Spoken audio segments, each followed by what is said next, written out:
Can you hear I me? can see you. You're in a little box down in the I'm corner. I'll just tiny turn in you a up. little box. Help. How are you, John? I'm great, thank you. Really good. Good. I was thinking of you. I've just got the most magical coffee this morning. I know you're Oh, a coffee guy. yeah, I'm It's literally drinking coffee right now. mine's a Machu Picchu coffee. I bought it thinking it would be. Oh, have we got similar mugs, John? No, I don't think so. Mine's like a kind of teal Ah, color. okay. I've got a teal colour one of these. That's what I Oh, look nice. like. Amazing. Hi, everyone. Thanks for joining. I had a terrible Gioni's. coffee accident, which was I'd just been like clearing the house, like doing the polishing, and I picked up what I thought was my coffee mug and took a sip, and then I realized that it was surprisingly cold, and then I looked and there was like one identical next to it. It's like it's an undetermined like aged coffee. I don't know how old it was. Like my guess is 2 or 3 days. Like, oh Oh, well, I'll be no. fine. Coffee's pretty resilient, isn't it? So you'd hope that it wouldn't be too bad. Yeah, exactly. Amazing. I was just saying, one of my amazing clients, Dione, has joined us, and she was like off the mark as soon as I was live. She was there, so I was Yay. just celebrating her. Hello. Amazing. So I'm so excited for today's conversation, John. Yeah. Shall we just start off with some intros? Do you want to kick us off with a bit of an intro? Then I'll share an intro, and then we'll just see where it goes. If anyone wants to ask us any questions, like hop on and ask us questions. Yeah, definitely. I'm excited for today. Where do I start? So, hi, I'm Jon Binnie. So I'm a father of two. I'm married with a father of two, and I have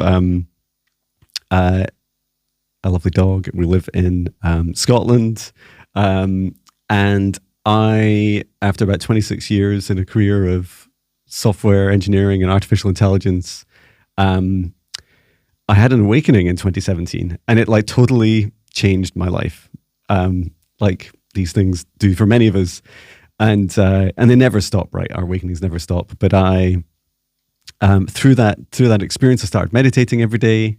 I started talking to my spirit guides because they sounded like a good thing to talk to, and then I started creating songs from those every day. So I just since then I just have been channeling those songs every day. So talking to my spirit guides, asking for a message, turning those into little meditation video and a song, and then posting them on social media and releasing each song. And just today, I started album 144.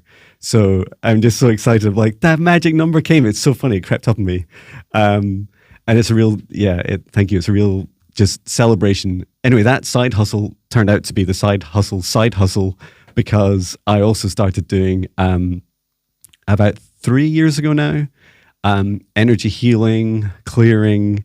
I started with like clearing dark energies and entities from people, and then expanded out. I still do that, but also expanding out to helping people with past lives, future lives, their psychic gift activations, and then also into teaching people. So I've just started my first training courses to help people, not have to wait since 2017 to like go through all these magical transformations, because so many more of us are waking up really fast. And so I've resigned from my corporate job, and I'm going full time, all of Jon Binnie.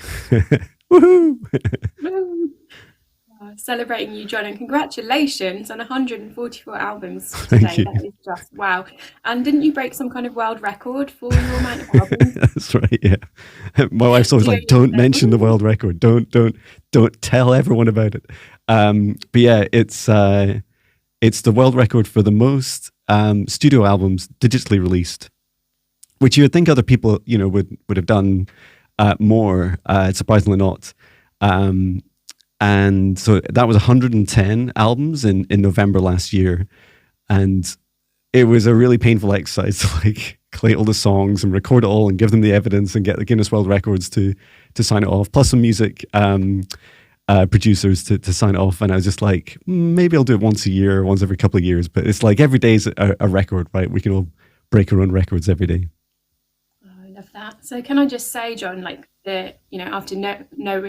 after knowing you. I'm afraid so. Because we talk in energy, don't we? We don't That's really right. talk in words. So yeah, I think like I shared this with you the other day. The thing I love about Jon, everyone, if you don't already follow Jon, go follow him now. Check out his profile and his amazing songs. Like Jon wrote a song for me and Coral the other day. Is that like really deep vulnerability? Like, so, you know, you shared live a past life regression that you had, and I just think that was really beautiful, like role modeling that vulnerability. And the way you just, I feel really inspired by the way you just show up and take action. Like you're just like, okay, I'm just going to go in my studio and do this song. And we were having a conversation the other day. Someone says, who is Jon? Jon is here. Jon is here on this live. This is Jon. Hi, Maya. Sorry, that made me giggle.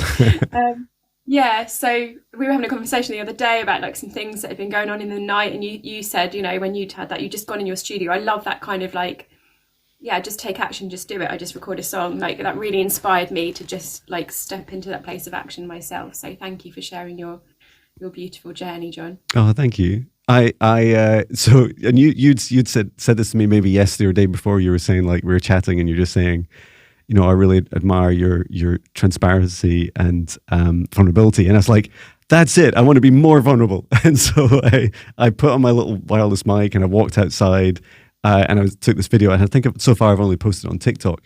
But I just started talking about the fear of like leaving like a highly paid, even though it's part-time, highly paid corporate job. Like, of course it's terrifying. You're like, how am I going to eat? Am I going to be like in a small box somewhere? Am I going to be like, you know, living under a bridge? I don't know. And then you realize, well, even those things aren't actually that bad. Like if you're like alive and happy and healthy, like there's only so many bad things that can happen. And actually the worst thing I feel like we can do in this life is pretend that it's all okay and just end up in this kind of twilight of, you know, this, how to describe it, like this kind of, this icky, sticky stillness. And I've been there. I was there for many years and I was lost in it. And you can just drown yourself in these, you know, horrible, deep, dark emotions. And actually, they're way worse than being like light and bright and like chasing your dream, right? Like, and I think also just knowing that the universe has your back, that the more we share, the more vulnerable we are, the more we inspire others to do it. And I'm always like trying to like, this is part of me that's always like, I'm Jon Binnie, I'm really upbeat, I'm always really happy. And then I'm like, but I have darkness, I have pain and suffering too, you know. And I think it's bringing out that the whole of you is really, really helps inspire each other, because I remember someone saying yesterday, we all have the same spectrum of emotions. Like we exist in the same reality, this whole light to darkness, like it's all of us, we're all in this together. And the illusion is that we're not, you know, the illusion is that, oh, my darkness is worse than yours, or yours is worse than mine, or somehow that we're so fundamentally different. And the reality is, the more and more I work, especially with like, you know, people that are possessed or clearing their, you know, dark energies and attachments, that even some of these darkest entities in the universe are, you know, they're in the same spectrum as us. Like we could choose to incarnate as one of them at some point in the future. And maybe we did in the past. So yeah, it just feels so magical to share like that whole of us. That's beautiful, Jon. That is what I think drew me to you and your work, was that piece, actually. It was that kind of beautiful, because you're like, I think the light and the dark, Maya Lee was saying, is calling you Dragon Brother and Maya Lee, I hope I got that right. I hope I pronounced that right. Yeah, it is that, like, what I love about your energy, Jon, is like your energy feels so light and expansive. And I feel part of that process is that kind of honoring of the light and the dark. And, you know, when I saw you clearing entities, I was like, yes, like this guy gets it. He knows what's going on, like truly going on in this world, and is stepping into that place of helping humanity with shifting the planet. So yeah, that really resonated with me, because I don't resonate with the whole like love and light plaster, but what I felt in you was that genuine like authenticity of like, let's honor the light and the dark, let's clear like some of that dark so that we can all like step into our purpose. I think that's really important. And that vulnerability comes with like not just vulnerability for ourselves and what we're feeling and our journeys, but also that vulnerability in that stepping into that space of oneness and all, and that quantum field where that light and dark exists. So thank you. I see that in you as well. Like, thank you for your kind words. It's like this, I feel so many of us in each of our unique ways rise from our own darkness. Like we rise out of these ashes that we create for ourselves. You know, our soul puts us in these lifetimes that are just so unbelievably traumatic. And you're like, oh, thanks very much. And then the soul's like, yeah, but we're going to grow. We're going to grow, John. I'm like, right, okay.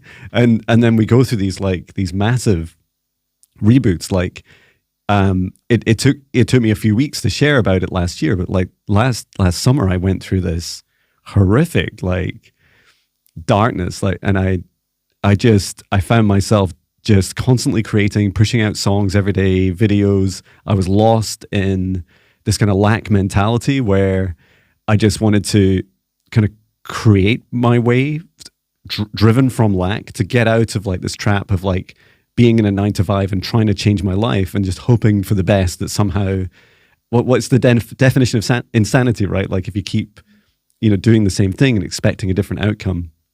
And I was in that infinite void of, and it was going badly wrong for me, inside, like I was just, you know, melting and going very dark inside. And you know, some friends helped, you know, me see that, and I stopped, like I took a break and I went through some of the, so maybe it's going to be the deepest healing I ever do in my life, but never say never. But it's like, it felt like, you know, taking the darkness of me and like pulling it out like Venom in the Spider-Man movies and facing it and saying, I love you. Like I am you. I'm part of you. You're part of me. I'm never going to deny you. I'm never going to like push you aside again. We need to like reintegrate and heal together. And that journey was really tough. And it feels so you're so alone in those moments. I remember even telling my wife, I was like, oh, I'm going to stop doing music for a few weeks. And she's like, you're going to do what? And I was like, well, you know, I need to just take a break and see, you know, and kind of go on a bit of a vision quest is one way of looking at it. And it was certainly, that's putting it mildly. And then it took me a few weeks later until a dear friend, Nova, I think she's mainly on YouTube. She said, you should just share this, like share your journey. And I was like, oh, do I have to? It's like, yes, like people need to see your, you know, the darkest shadows. And like you watched the session that Aura Universe did for me. Did I cry in that? I can't really remember. I often, maybe I can't remember if it was happy tears. Oh yeah, I do remember some of it now.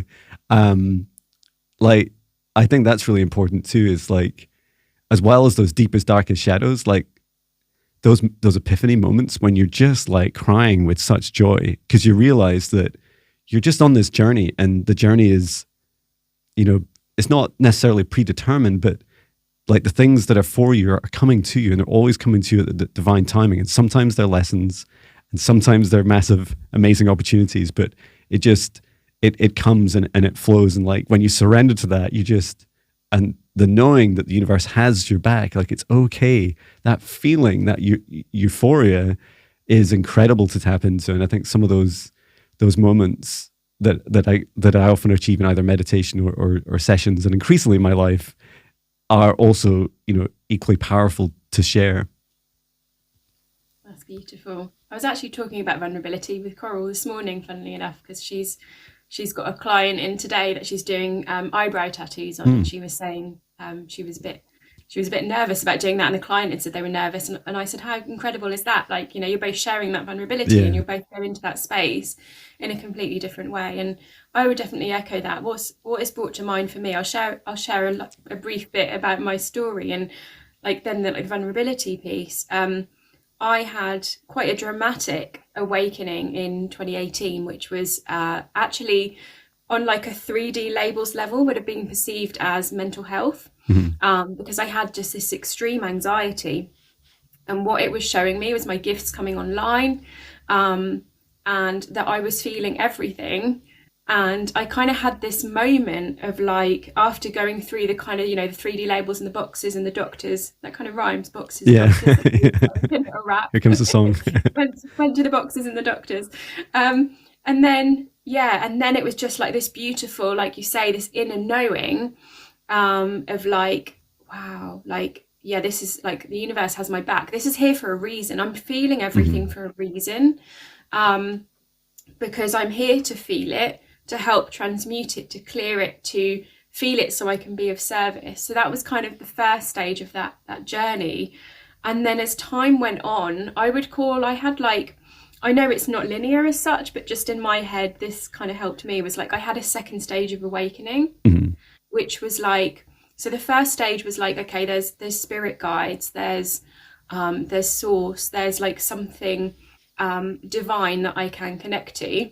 And then this second stage, which was actually after being psychically attacked, which was an awful experience, but it was incredible learning and lesson, of like, okay, this second kind of stage of awakening, which was like, what is actually truly going on? And kind of like, I kind of went from here, like I was kind of working with an energy modality, and I was working like here with that, and I was connecting to like a part of energy. Yeah. And then the second awakening, which kind of coincided with lockdown, which I think a lot of us had, just broke this whole thing open, where I was in like, I accessed the quantum field, and I was just like, okay, this is truly it. Like my eyes have been fully opened.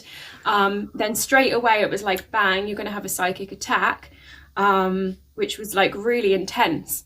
And I now know that was, like you say, that was part of my lessons and my journey, to then being able to help others through those experiences, and actually say to people like, I don't even know how many times, if I had £1 for every time I saw something that like someone had posted or someone says something to me, and I think, wow, you just need energy clearing. Like this isn't even like any of the things you're making meaning about this, like it's mental health, or I've got a block, or I'm being held back, or I've got this like trauma, or I've got this, like 98% of the time I would say I'm like, this is just energy, like this is all that is. So that journey for me has kind of led me to that space where I'm able to work with those energies. And for those of you watching, you might not know, I've got quite a sciencey background, so I didn't come into this in spiritual work. I actually came in through neuroscience. So I studied positive psychology. Like I've always had a calling to help people,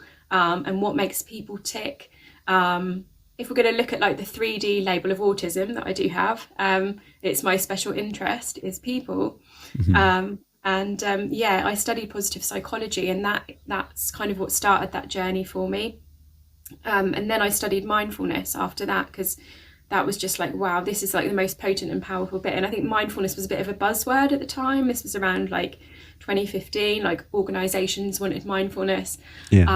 And I traveled around the UK on a mindfulness tour. My friend actually joked and said I should have had a bus, like the mindfulness bus, and like going around the UK, like training everyone in mindfulness. And I think it was that deep connection to that awareness of like, what is going on in my body today? How's my body today? How's my breathing today? That just sparked that awakening. And then it was like, okay, this is so much more than this.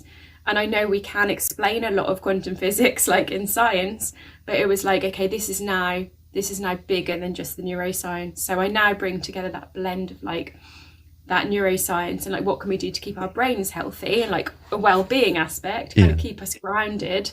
And then like the roots of the tree can go deep into the earth, so our branches can grow and we can go up and access that quantum field. There's a couple of comments I just wanted to pick up on. So there was one that said it's not all rainbows and unicorn farts, which really made me smile. And Dione was saying that she resonates as well with the corporate job element, which of course John and I have been through. And the tone range just this morning. Good morning. Hello to everyone. Thank you for your comments. And Gemma, thank you for sharing. Like there's magic in our awakenings and in each of our unique journeys. And in my journey, like my initial awakening was in a Kundalini yoga session. I've never done one before, never done one since. And it was an hour-long meditation. And I saw the planets and the stars being born. I saw nebulas and the energy flowing between them. And that got me hooked on meditation. And in that moment, I believed that this was meditation and where had it been all my life. I was like, it's free. I can just do this at home. I was like asking loads of questions afterwards. Like, can I just do this like all the time? It's like, yeah, like knock yourself out. But we all go through in this experience in lots of different ways. And some people go through pregnancy and awaken. Some people go through trauma. Some people have a very that it's been there since birth. Or they might, a bit like my son, they might have had like a walk-in where like my son at age 8 just like flipped from being like almost like having no emotions, still like a funny, outgoing, loving child, but he changed overnight and suddenly was this influx of a massive amount of emotions. And suddenly like lots of things started happening. He started having like night terrors and there was like lots of unexplained activity in our house and and there'd always be orbs and photos around him and all that kind of thing. And then there's other people that go through it much more gradually, right? Like you're describing, I can only imagine in your awakening where after that first event, you'd be thinking like, oh wow, like was that it? Like, is there more to come? And I know sometimes our souls are like, it's like we're being pulled. It's like there's this pulling effect where we're being brought to new opportunities to experience it. And even just before my first awakening, looking back at some of the Facebook reminders like a year before, there was lots of signs turning up like shooting stars and feathers. And I was sharing these things on Facebook saying, hey, look, like the universe is magical, guys. No idea that, it's like literally trying to knock on my door like, John, it's like, wake up. And I'm like, this is just a great dream. Look at this. It's fantastic. And then you go through this awakening and you're faced with both the brightest light and then the darkest shadows, both at the same time, right? And both need addressed at the same time. I just have to pick up on this beautiful comment from the Tone Ranger. John interviews really well. It's like listening to Radio 4. That's so beautiful. Thank you. One day I'll go on Radio 4. Yeah, let's do it, guys. Share this video. And like, let's all make a petition for John to go on Radio 4. Like, let's do it. Let's do it. So Who's cool. up for that? Share this video. Can we tag Radio 4 in the video? I'm sure we can. Anyone do that? Let's do it. Do you know your human design, John? No. Well, I'll send you a link so you can find that out. Because one of the things in my human design, I'm a manifesting generator, and I'm here to respond. So a comment like that, it would be like, okay, right, that's now information. Does that feel like a yes or no for me? Mm-hmm. And how do I then respond to that? So I love that. I feel like if you were an MG, then we need to respond to that. It's like, yeah, let's go. Let's get John on Radio 4. Oh, I love that. And you're also talking about like psychic attacks and like you also mentioned energy and how people feel. I think like our health, for me it just continues to be this theme that's just rising and rising and is broadening constantly. And I think when I first started the journey in 2017, the first thing I did is I like gave up alcohol, and then maybe about a year later I gave up meat, and then I started, and I was really just starting to pay attention to what I was consuming. I'm making conscious choices. Like, you should have seen me after a few beers before that. I just like opened the fridge, and it was like I saw my body as like this like rubbish bin. I was just like, I can throw anything in this thing, and then go in the mirror the next day and like give yourself some negative self-talk about how you feel and like, why are you such a bad body, and your body's like, but you fill me with such junk, like why? But over time I've realized that of course it goes across every dimension of you. What you consume absolutely is a huge factor in what you then push out, what you resonate out. And And it's not just food, it's not just drink. It includes like the relationships you have, the job you have, like all those times that you're putting yourself in a position that is, you're kind of dimming your light, or you're pushing yourself down, and holding yourself back, has this very dampening effect on you. And it makes you much more attractive to, when you're in those lower vibrations, to other like energies and entities, whether they're little, like often see in client sessions, little tiny energetic leeches that will try and attach onto us. And they're not like super sentient, but they'll just attach onto you, and they can grow, right? Like they can, like any of these things that attach to you, they feed off this negativity. And so they try and trigger it. It's like if you're drinking lots of alcohol, and it's like the more you drink, the more you lower your vibrations can become. And there's just that cycle of, you end up like feeling this shame eventually. And that's one of the lowest vibration emotions. And you feel isolated and alone, and you're the only one that's like this. And, how is everyone else having such an amazing life and you're so terrible? And it's such a horrible position to be in, but you become this like black hole, this magnet for other low vibrations. And I was really interested in both your personal experiences and experiences you've had with clients about, the sorts of symptoms that they've experienced in those moments. I love that. Great question. And I can just pick up the bit on consumption as well. Actually, yeah. So I'm going to share something about that, and then like I'll see where that leads to sort of answer your question. Yeah. So I think it's really important what you said there, John, about consumption. It's not just what we eat, it's what we, whether it's alcohol, food, energy, media, social media. And I'd be interested to know your thoughts on this. We may have a bit of a conversation about this, like some of the stuff that's going on in the world at the moment as well. Like, we really need to be careful what we're consuming, because stuff is being pumped out for a reason, right? To kind of lower our vibration. Yeah. And yeah, I had an experience at a festival. It was a really big festival. I think Coral shared some of this with you in your chat you had on your YouTube. And we went to the festival. It was very light when we got there, beautiful nature. There was like a woodland stage. It was really fun. We were having the best time. The best thing about festivals for me is daytime dancing. Like, how many places and obviously I dance at home all the time, but how many places can you go to and dance during the day? Like, that for me is like a big, like, exciting thing.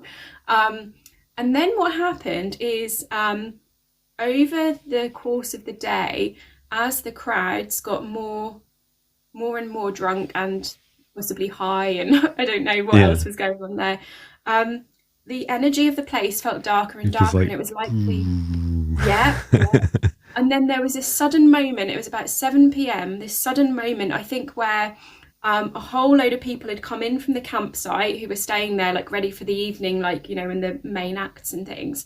And a whole new load of people arrived. It was suddenly like about 10,000 people. Like, wow. It's not even dramatic. There was thousands there.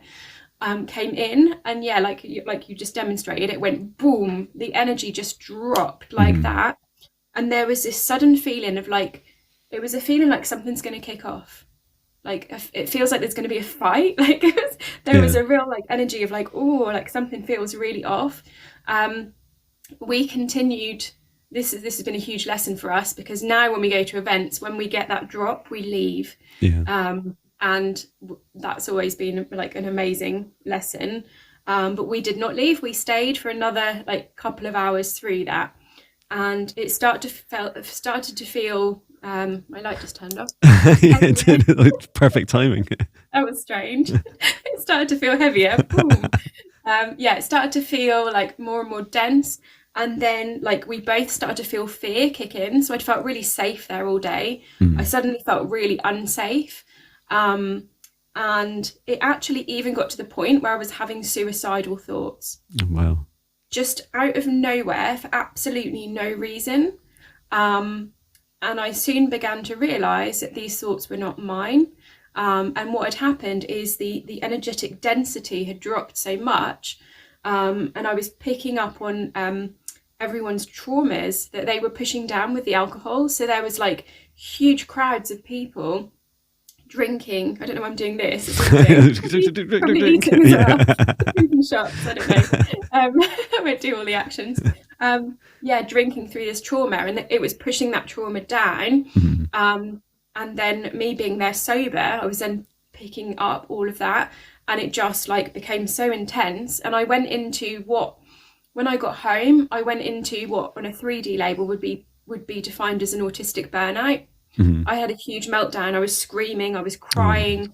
It was so intense, and it was literally just energy. Yeah. And it just needed clearing. And it was quite, took a lot of clearing. There were a lot of like lower astral entities. There was lost souls. There was reptilian energy. There was a lot in there that had to be cleared. And then, so this was the year before last. And then I had a client go to the same festival last year, and she was in my quantum alignment program, and we had a group chat, and she popped in the group chat and she said, I don't know what's happened, but since I've come back from the festival, I'm just getting these suicidal thoughts. I really need some help. And I was like, wow, okay, that's exactly what I experienced. And same for her, it was just entities. She'd actually camped the whole weekend. Oh wow, so it's super intense.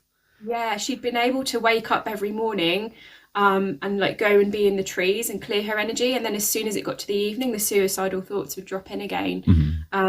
And I see this time and time again, like a general. So back to actually answering your question, John, like it's this feeling of like these thoughts that we attach to that actually aren't ours. Like the entities want us to feel suicidal. They want us, like you say, to feel that guilt, to feel that shame, because it's a low vibration. They want us to be that low vibration, because when we're not, when we're a high vibration, not only can we see them or feel them, but we can have that awareness to then clear them. Yeah. And I was actually shown this in a clearing yesterday. I was doing with a client that her crystalline vision had been switched off, and I went in deeper into why this was. I was like, okay, why is this being switched off? And it was she'd been in like she'd had quite a stressful week, and her vibration had dropped. And then they'd come in to like turn off her crystalline vision, because it was her crystalline vision that could see the dark. Right. Yeah. So, and I was like, okay, it makes sense now, because I was like, how is this relevant? And then it kind of all pieced together. So have you had experiences like that, John? Have you felt that? Yeah. And it says our live is age restricted. Oh, nice. Maybe it's because what did we say? Maybe it was the S word. That's fine. Did we say an S word? The suicide word. Oh, okay. Yeah. Sorry, I shouldn't have said that word. No, not at all. So, because it's really important, right? Like, regardless of what algorithms think about it. If I share a little bit about my first experience with energy, that totally shifted my mental paradigm was, I had been 3 or 4 years of really intense work in my corporate job. I was working full time at like something like 70 hours a week. Now, since then, there was 5 people that have now taken over the things I was doing, which is great. But I was doing 5 jobs plus. And I was just an extreme, like, even though I was meditating each day and coping to get through each day, it was literally like day by day, like, can I survive? And my son was going through night terrors, repetitive nightmares of being chased through the woods by a demon. And my wife and I were taking it in turns to sleep in his bedroom. And I'd just been guided to, like, for the first time ever, like, I booked what was like a wellness reading from a friend, a dear friend, Lotus Leo, and it's great to see her. She's just started back again on Instagram doing readings for people.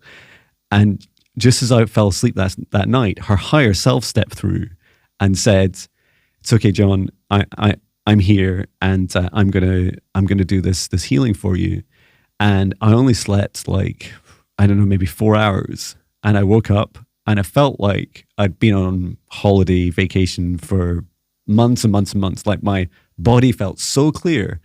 And then I realized, like, what was normally in me, what I was so used to holding this, like, she described it in the video as a stillness, like this horrible, icky, dark heaviness in my chest area.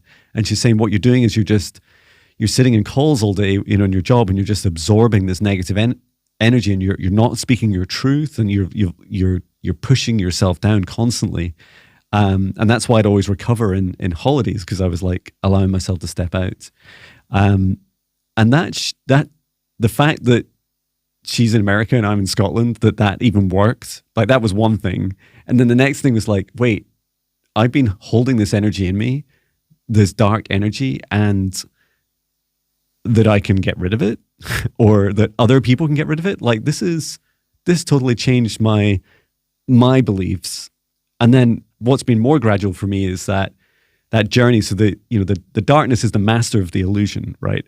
And the illusion that we're always trying to be brought back to is that it's a physical universe first, and that they may or may not, depending on your beliefs, may or may not have some sort of energy resonating in and out of them.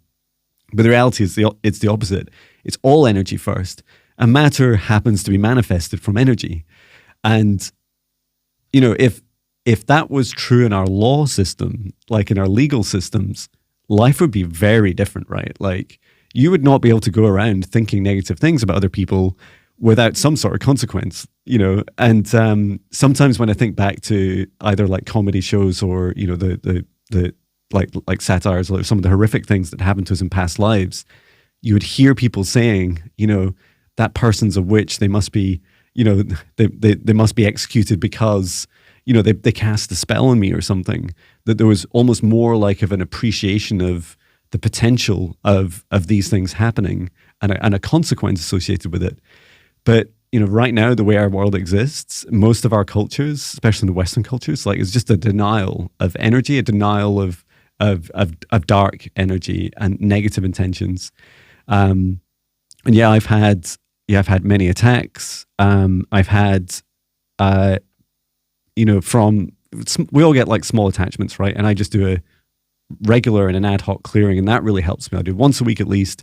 And then like, for example, today it's just like surprise your darkness, right? It's like, you know, be an unpredictable enemy of yourself and say like, I'm just going to do a clearing today because it just feels like maybe I should.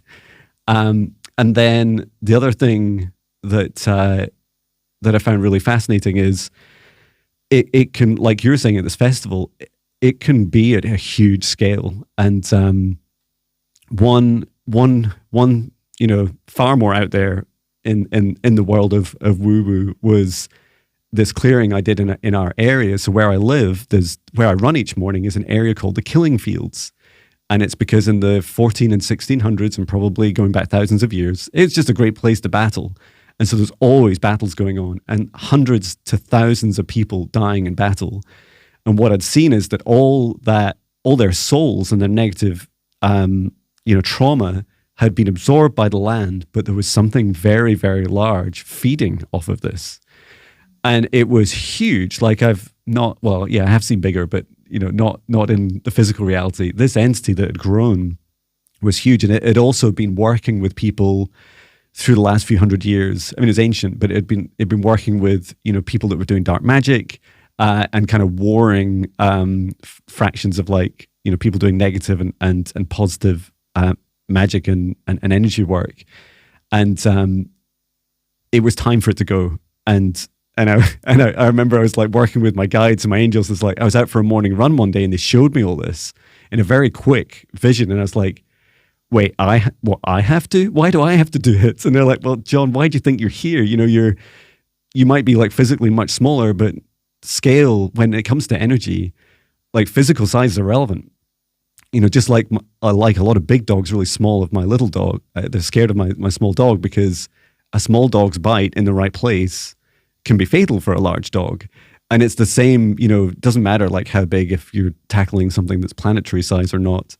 And so I cleared that. Like I went through like a little ceremony there. I stopped my run. I went through and I cleared that massive energy out. And as I did, I was shown, because I was asking for validation afterwards. I was like, did that really happen? Was it really real? Like, am I just going crazy? And they said, look at the sky. You will see this entity leaving. It's so huge. It'll take time to reabsorb back into source. And so when I got home, I was guided to look out in my back garden facing west, and the whole half of the sky was jet black, Like, you couldn't explain it. It's just like these darkest clouds you've ever seen. And my guide saying, that's it, lifting up and lifting away.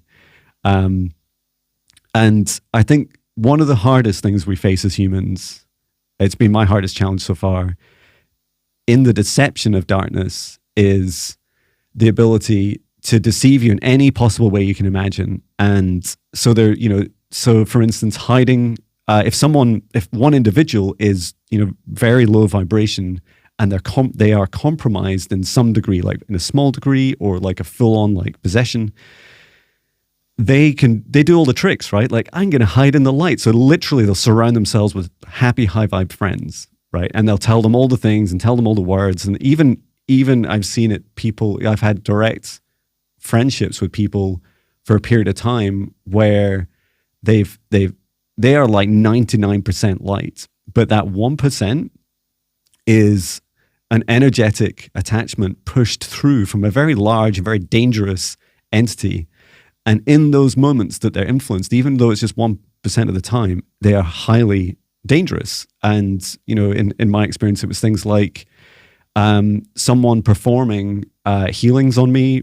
When you don't give consent, that's an attack. Like, it doesn't matter what the intention is. If you just, if a doctor just came in your house, broke in your house and started, I don't know, injecting you with something like help. And it's the same energetically. Like, some of those boundaries crossed, it doesn't matter how shiny and light someone seems. Like, if they're breaking your boundaries, like, your boundaries are your energy barrier. You are your energy castle, right? And like, if you're letting these things in intentionally or accidentally, it's just a huge red flag that you have to deal with it. Love that. I absolutely love, and that's something I've never done, is actually asked for that evidence that things are leaving. Yeah. I always feel it. Like, I'm a big feeler. Like, I always feel it, and I feel different, or a new client pops in every time I clear, or something like that happens. But I love that, like, visual of the sky turning black. I think that's amazing. I'm going to ask for more signs. Yeah. I think that's incredible. That's quite exciting for me. I just want to pick up on a question that was asked, because I feel it's a really important one. From the Tone Ranger, and thank you for your you said you had a spiritual awakening through you in a tarot reading, and you didn't think that, and then you said, isn't this, so we're talking about the events and then feeling that energy, isn't this general anxiety for not being able to anticipate how the night will go? Now, this is a question that I asked myself several times over the last few years. I think because for many years I didn't know this energetic information, and I thought if I was feeling something, that it had to be my anxiety about an event. So I tested it. I've tested this several times.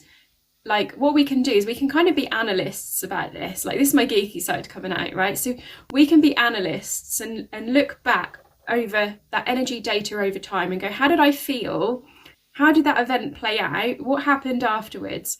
And building that energetic data over time, what I have found, and tune in with your own inner knowing on this, like for those of you watching, like, what's your inner knowing on this as I say this? Every time I have felt anxious about going to an event, there's always been energy there. There's always been some kind of energetic influence, like in worst case scenarios, an attack. When I felt purely just excitement about that event, there's never been any issues. So I've actually built that energetic data because I needed that confirmation. I needed that like data over time to kind of tell me what is really going on here. Am I going crazy? Like, is it just me being anxious? Because for many years I tried to push through and think, oh, well, if I go to this thing again and again and again and again, this was like when I was working my corporate job in London, it was like, well, if I go to London enough times, surely what doesn't kill you makes you stronger. But it was actually complete opposite of that. Mm-hmm. And that anxiety was not anxiety. It was inflammation. Yeah. And it was my body saying, and I've tested it time and time again, it was my body saying, no, this is a no-go. Your body's saying, no, this is not anxiety. This is not nervousness about the event. This is actually your body saying, do not go there. Do not put yourself there. So I had a positive to give a positive experience of this. Coral and I went to our local Pride celebrations, not last year, the year before. And we both, like, we had these, her mum had bought us these, like, I don't know why the t-shirts are relevant to the story. They're not, but I just love them. These like rainbow Dorothy t-shirts. We had these like matching Dorothy Yellow Brick Road like t-shirts. Yeah. And we were just so excited, and we got so dressed up, and we put rainbow paint on our faces, and we were so excited, and we had the best time. And we went to the parade. The parade was just, the energy was just up here. Coral sang at the Pride event. She got to play one of the stages. It was an incredible time. And then we went to one of the parks where there was a celebration afterwards, and we just started to feel that energy drop. And we turned to each other, and I said, do you feel that? That feels like just maybe like 10% of latitude. See, I've said the festival now. Oh, I wasn't going to say the festival. I said, do you feel like 10% of, yeah. She was like, yeah. I said, I think we should leave. And I think what helped is that we went just us. Yeah. And I made this quite clear at the outset. So for anyone like watching, this is like been an important part of that journey for me. It's like, okay, I'm going to go to an event, but I need to have complete freedom so that I can leave. When things start to get dark, I need to leave. If I'm there with a massive group of people and there's like that groupthink thing going on, like I need to have that freedom. So we turned to each other and we said, yeah, time to go. We got in the car, we came home. We didn't have to do intense clearings the next day. We carried that high vibration. It was a beautiful time. So our bodies are, I would say, again, I keep using this, I'm just plucking this statistic out of the air just as a guess, but like 98% of the time, if you are feeling anxiety before an event, it is usually your body telling you the energy that is there. What would you say about that, Jon? I think that I agree with all of it, and thank you for sharing your experiences. I think the first thing is like just getting over the illusion that energy somehow doesn't exist and it's not an energy first universe. When you realize it is, that's a helpful start. But I think to put it in practical terms, like when I just my kids were born, I was for almost 6 years, I was a singer in a pub covers band.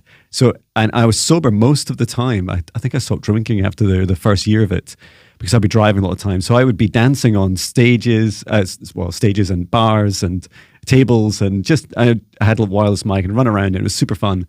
But I got very quickly like attuned to how aggressive, especially the guys would become. And they would see me as like a threat, even though I'm like a little guy running around, singing happy songs, and everyone was largely dancing around and enjoyed it. But your spider senses like definitely increase in those situations. And I could see often people would, I think most people could physically look at another human entering a pub and decide in the moment whether they're coming in looking for a fight or not. And then maybe they're coming in and they're like, their energy is a bit kind of more subdued, but they're kind of hiding it. They're like pretending to be, not be full of rage. And then there was definitely those moments. Luckily there wasn't, in 5-6 years, there's only a few fights that broke out, but it was more the energy built up towards it that was quite shocking. And I think the practical thing you can do is, for example, like keep testing yourself on what the energy feels like. So for example, if I go into my living room and my wife and daughter are sat there watching TV, if they're quiet and they've just been having a very happy conversation, you feel it in the air. You just feel like, and you look at them and you'd confirm it, like their bodies would probably look quite relaxed, and their heads might even like be more freely looking at each other and just feeling like their space is more open. If they've just had an argument, they're both very focused away from each other, either on their phones or directly looking at the TV, and there's a heaviness. And you can say to yourself, what does that feel like in that moment? When I enter this room, what does that feel like? And you can just do that everywhere, right? And we are blessed with these super magical, I don't know if every being has this in the universe, but we as humans have this incredible heart, which allows us to receive energy passively from other things. Like any entity of any vibration can't stop their energy resonating out. and it just touches our heart lightly. And you can just listen to your heart. Often I place my hand on my heart and I just ask the question, is this high vibration or low vibration? Like, where does it sit in the spectrum? And then you just listen to your heart. And some, like, now that I've been doing it for years and years, yeah, sometimes it feels more like a whisper. It feels like my body's sentient and that it's talking to me. It's like saying, you know, we work together, John, we're a partnership, and this is what I feel.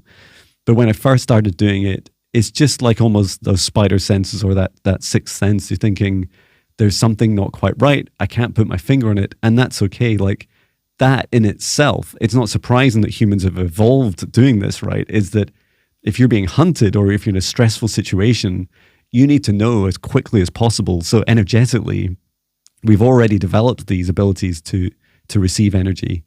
And yeah, I think it's like, it is a fantastic idea to leave. Like, you can't just turn up and ask for like a few unicorns and a big rainbow to come and clear all this darkness. Or even if I, you know, attempted to take on like a crowd of 10,000 with, I don't know, Archangel Michael, it's like that's not how it works. You know, the energy of a home or the energy of a person is sovereign. Like, it's their free will. They get to choose what energy levels they're at. We don't get to decide. Just because we're not happy with it doesn't mean to say it's up to us. So yeah, I think I definitely resonate with that. And I think there's lots of, you know, interesting techniques, like you say, like you can do those experiments, those kind of A/B experiments, and say like, okay, in my treatment group, here's this new place I've not been before. Let's feel what the vibe's like. And then in my control group, it's like, well, here's like something I'm very used to. My home always feels nice. It feels like a lovely place. What does that feel like? Yeah, I love that. I think a really important theme that you've mentioned a couple of times, John, and just want to like really emphasize this, is the energy first thing. Like, this is an energy first universe, like you say, which I feel just encompasses this whole conversation, is energy first, and the illusion is it's physical first. And I actually, okay, there's something coming through here for me about the illusion around so I'm going to give an example. I had a reading with someone a few years ago who I now know didn't have an awareness of the darkness, and she was being quite influenced. And something that and thankfully I can kind of see through the veil, and I was able to step back from that. One of the things she said to me is, you're spending a lot of time in meditation. You need to just stop that for a bit and just chill out, like, and go do some human stuff, like go out for some drinks. She said to me, you need to go out for some drinks.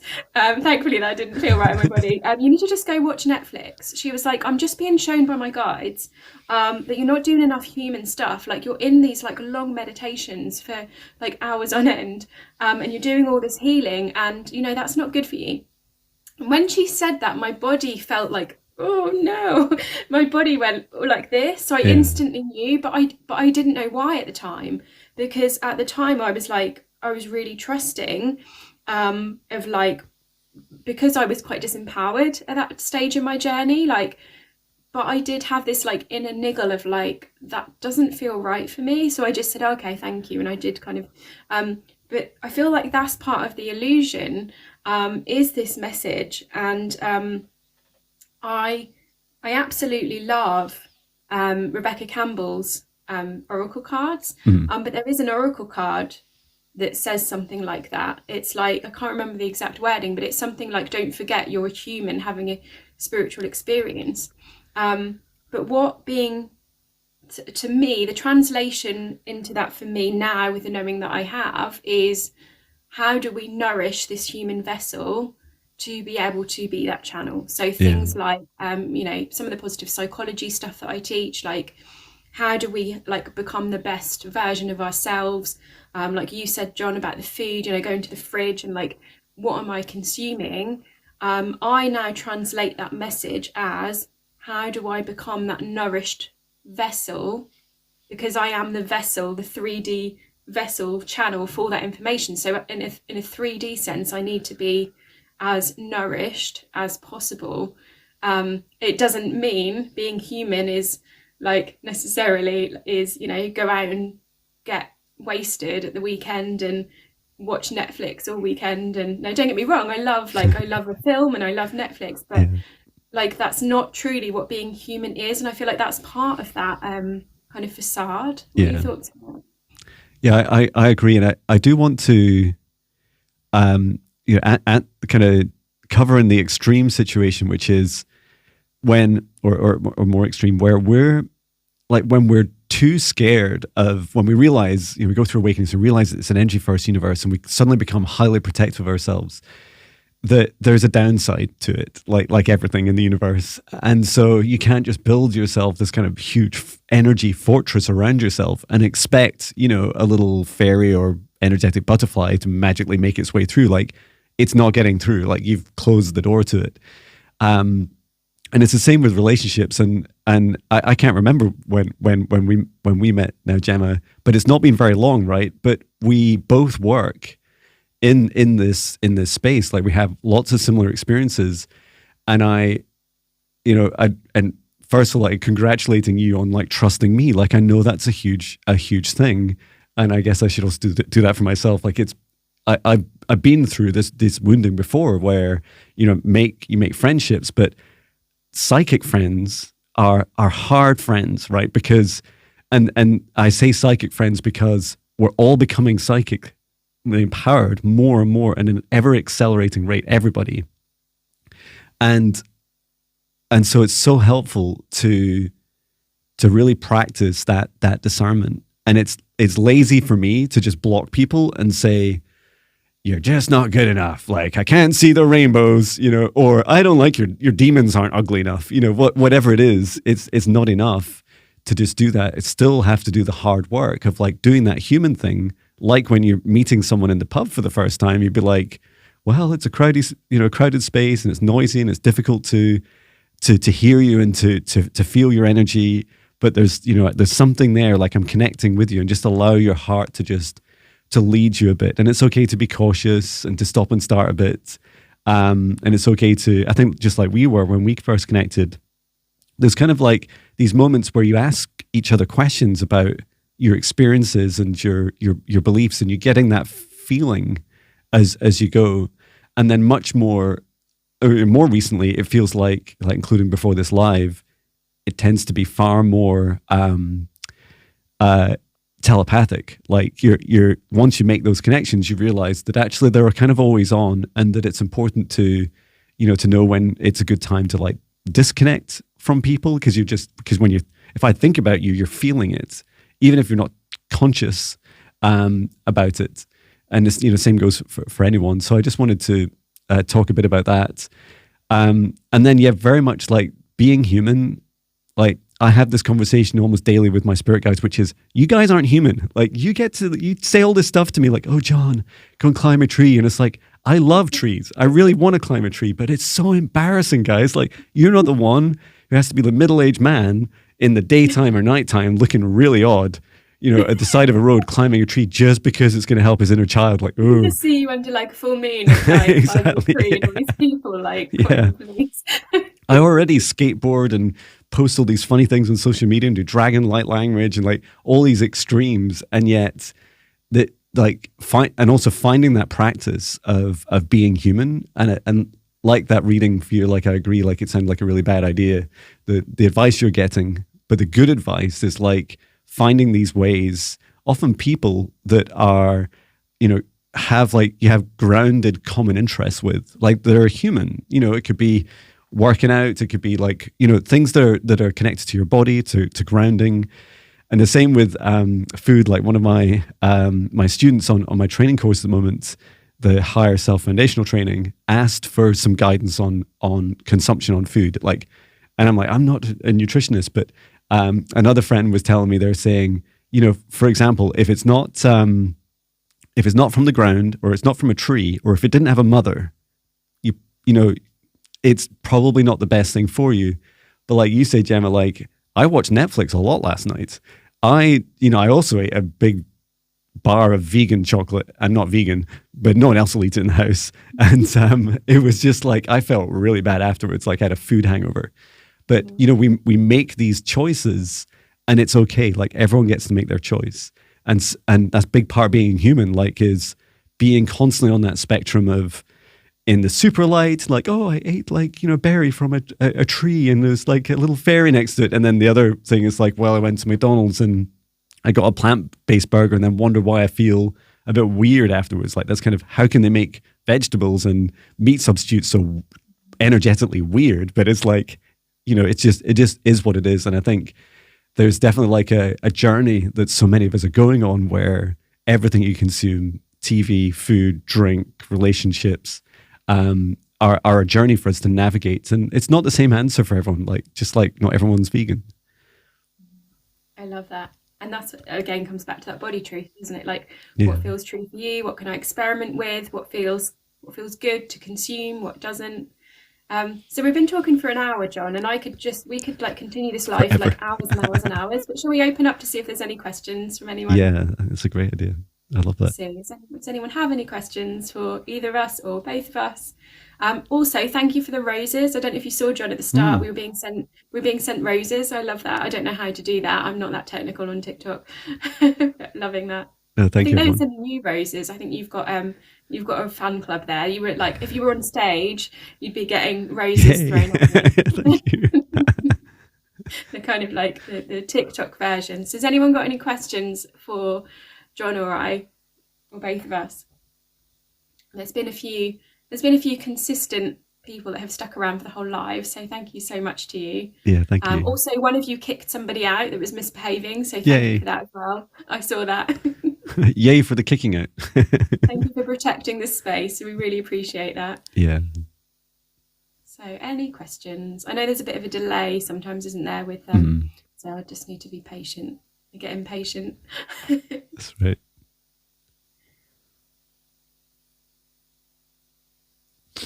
And while we're waiting, one thing I would quickly mention is when I did a kind of future life, like version of me meditation recently, just 4 minutes feeling into like, what would that future version of me feel like living my dream life?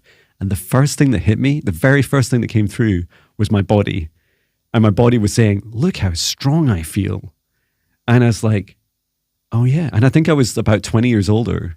And I was like, I'm stronger then than I am now. It's like, oh yeah, like we're like, it feels great. You're going to love it. And I was like, that is goals. Like that feeling was just goals. I didn't care how it looked. I was like, that feels amazing. I love that. Yeah, that's beautiful. I love connecting to that and feeling that.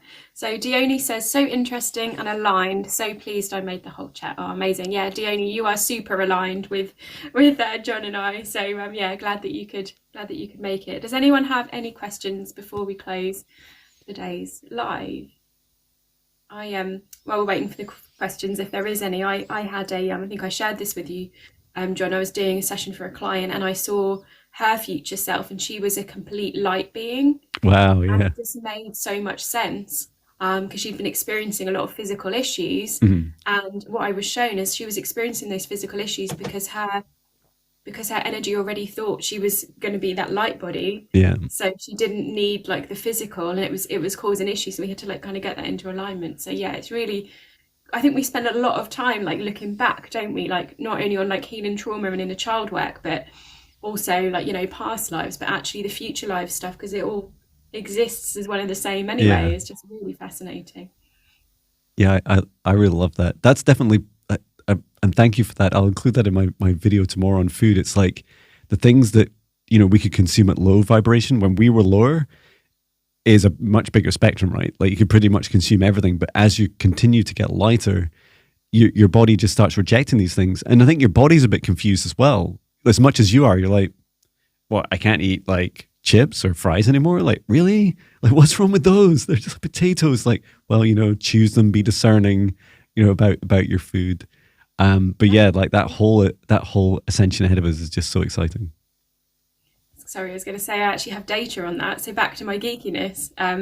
I worked with a lovely friend, Ollie Matthews, who's an incredible health coach, and we worked together in 2020.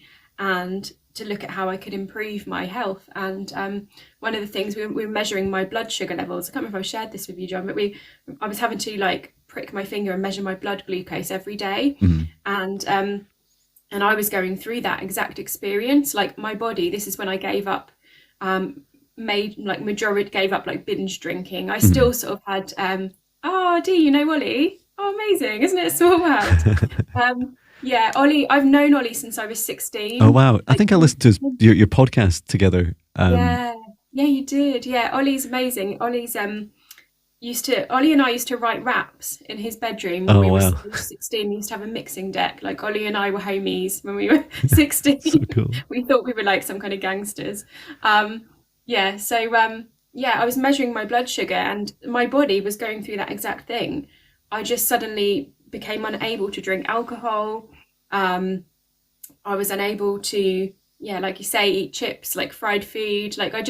My body just couldn't handle anything processed or toxic anymore. And it was coming up in the data of my blood sugar. And Ollie was saying, like, on a health level, like, it's best you avoid these things. And then my energy was telling me the same data. Yeah. Wow. Which was incredible. That is so dear, cool. you worked with him. Oh, it's amazing. Isn't it a small world, hey? Oh, it's lovely. Help with tummy issues. Yeah, that was a big thing for me. Like I was having tummy issues, and I was saying to my guides, it's like, come on, like really, what do I have else do I have to give up? And they said, you got to like stop the snacks, Jon. And for snacks, I mean like chocolate and crisps. And I would binge eat like that. Oh, I just love doing that. Well, I used to. And now if I do it, even at a small degree, like maybe more than a bar of chocolate or something in a day, I realize it's not actually the individual food. Often I see like the high sugar content really difficult to process. But it's like my body goes into this like hangover state. Like last night I was waking up, I actually woke up thinking I had been drinking because my body's like, what did you do? Like, and I was like, I just had a large vegan chocolate bar. Come on.